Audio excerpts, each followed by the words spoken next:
What's going on, Imperials? It's Emperor Cubone here. Welcome to Pop Culture Clash. Superheroes are some of my favorite things out there, right up with the likes of Star Wars or Pokémon. And as much as I do love Marvel, DC has some of the most well-known characters across the world. One such icon being the Batman, only being second to Superman, but arguably more popular.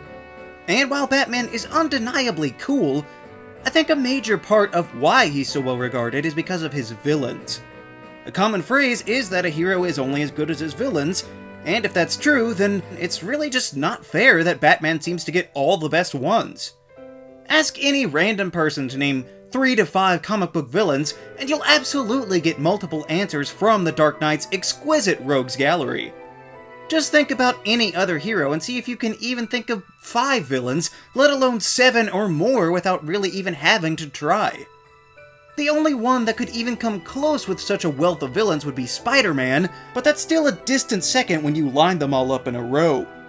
So with such a rich pool, it wouldn't be any problem to craft a group of gym leaders or Elite Four members from Gotham's most notorious hive of scum and villainy. Now, just to start, I will say it's not as easy as assigning a single type to these criminals and have that be that, since not all of them are so easily categorized, and even then, quite a few of them are just similar, regular guys, so we'll simply assign them Pokemon based on their shtick. So to start off, we'll go with one of the lesser-known characters on the list for Clayface. Well known to deep Batman fans, who've watched the shows or played the Arkham games, I think he's got a great gimmick to hold the first gym leader spot. His vaguely mud-like powers and generally blobulous form made me think that he'd be perfect for the likes of Palisand and Muck. Basil Karlo was also an actor that could use his abilities to change into others, hence I would give him Ditto and Zoroark as well. Now you might be saying, 4 Pokemon for the first gym is too much. But it'll only get worse from here because Gotham City is cutthroat. You really think these villains were gonna play fair? Next we'll cover another kind of B-tier antagonist with Deadshot. Floyd Lawton is an expert marksman that can hit just about any target, from any distance. This makes me think that his team would be comprised of Inteleon, Blastoise, and Clawitzer to start. But he's no water-type trainer, so we'll include Forretress and a Lowland Golem for some diversity. Such a team would provide ample firepower for our pinpoint assassin. The third gym leader would be the Demon's Head himself, Ra's al Ghul. As the leader of the League of Assassins, he's well-trained in stealth tactics, so would work well with a Greninja. He also has expert swordsmanship, so I would give him Absol and Aegislash as well. And for this, combined with his regal form, I would give him Lucario too. It also doesn't hurt that he was probably around during those ancient times. And finally, I would give Roz Koff-Agrigas as a reference to his longevity, all thanks to the Lazarus Pit. Even though she has recently reached international acclaim, Harley Quinn is still relatively new in terms of being a prominent foe for the Bat family.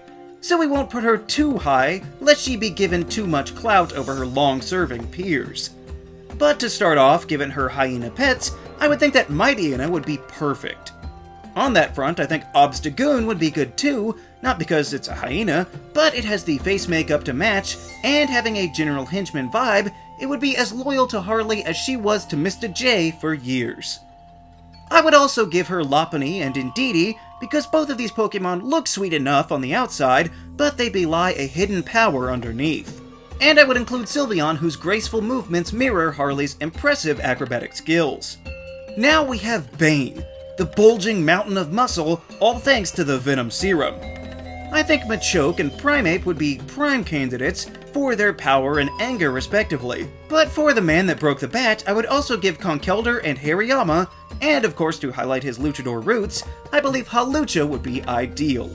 A fighting type trainer if ever there was one. Now we're getting deeper into recognized territory with the Scarecrow.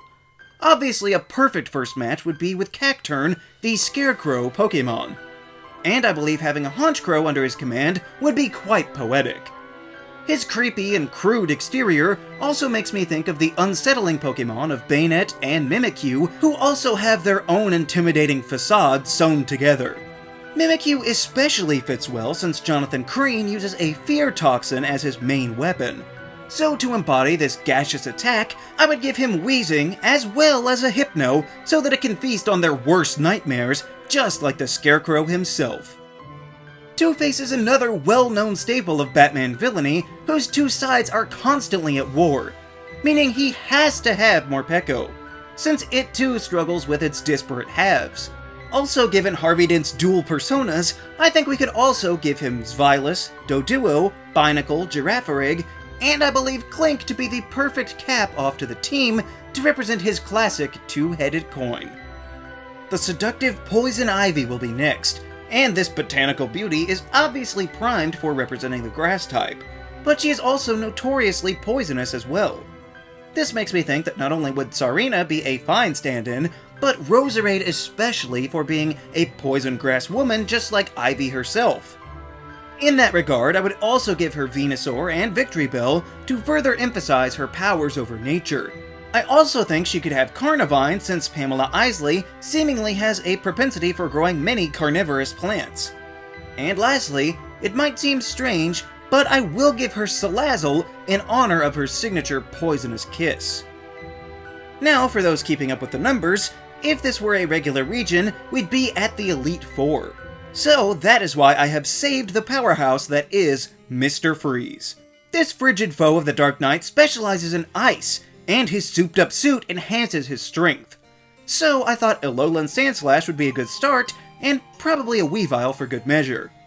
However, Victor Freeze needs the suit to survive, requiring constant sub-zero temperatures. So I would provide him with a Glalie and a Cryogonal to help keep his cool. And I would also give him Regice.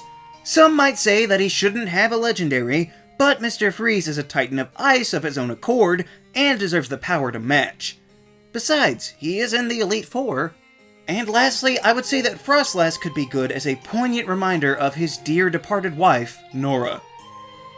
Next is one of the flashiest Batman villains with the Riddler. Now, it was actually kind of difficult to construct a team for him, but I'll start with Malamar, since at his peak I'm sure the Riddler would love nothing more than to control the minds of others. I'll also include Spiritomb for the general color scheme, and the odd keystone itself being somewhat of a riddle. I also think that Thievul would be good too for its mask, its red hair, and its general conniving nature. And to me, Superior would work for being green and snooty, and full enough of pride to make other people play its ridiculous games. I also think Edward Nigma could have an Araquanid, for being a spindly creature with a perplexing look, and could certainly be the center of a fascinating riddle. But of course, the calling card of this villain would have to be none other than its trusty unowned question mark form, which lets you know that the Riddler is afoot. Now for one of the most famous female villains of all time with Catwoman, to the point where she has even become an anti-hero at times. I would say that her main partner would be a Glameow, since it would be spry enough to deftly aid Catwoman in her thievery. A Liepard is also just about perfect for Selina Kyle, appearing sleek and feminine just like her. Given her primary characteristics, I would likewise assign her the underrated Delcatty for her team, as well as Persian and Meowstic. But to round it out, Catwoman could get the powerhouse of Luxray, whose reported X-ray vision would definitely help Selina pull off some impressive heists. And rounding out the Elite Four, we have the Penguin. An unassuming man, but one that has accumulated immense power in Gotham due to his wealth. And of course, this is a prime opportunity for my favorite Pokémon, Empoleon, to step into the limelight. And the new Pokémon Ice-Q would be a must as a henchbird for this rich crime boss. And I would also give him Avalugg as a staging area for his Pokémon, much like his themed submarines. Oswald Cobblepot wouldn't be restricted to just one type of waterfowl though. He would also have a Golduck to aid in his aquatic hijinks, as well as get support from Cramorant and even a Pelipper if he wanted to put together a rain team, which would put that umbrella to good use. But of course, there's one villain left, and you knew who it had to be. There's only one possible choice for the top of the list for Batman's enemies, none other than his arch-nemesis, the Joker. The Clown Prince of Crime is a dark foil to the Dark Knight, making him not only one of the pinnacle villains of the Batman roster, but possibly in all of DC Comics as a whole. But what better Pokémon to give a creepy clown than Mr. Mime? We are all already unnerved by this crazed fairy type. Can you imagine one under the control of a madman?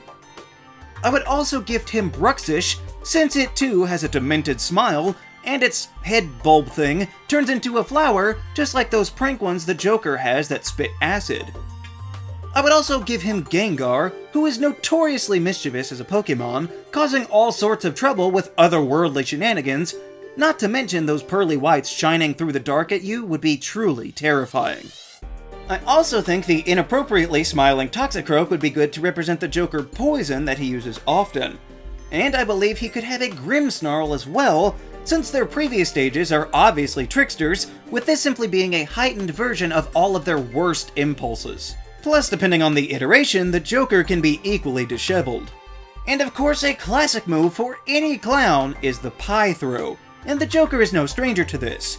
So a Slurpuff could fit that motif, and also wreak havoc at the first use of a belly drum. It may be unconventional, but I feel like that's just the sort of team the Joker would use, causing mayhem from seemingly innocuous origins. So, those are what I believe would be the Pokémon teams for Batman's main villains. And there are, of course, even more enemies that could have been included within such a crossover. It would certainly be challenging in the Gotham region, I guess? Does that mean we would have a Professor Gordon? Or would Alfred be the professor? Yeah, we'll figure it out. But we'll have to see what our hero would use to fight his rogues gallery next time. Maybe he'll even call on a few friends. What do you think of the Pokémon teams for the best villains of DC? I'm sure there are some that I missed out on, so be sure to let me know down in the comments. Also be sure to leave a like, share this video, and subscribe so that you too can become an Imperial today. And we'll see you around next time!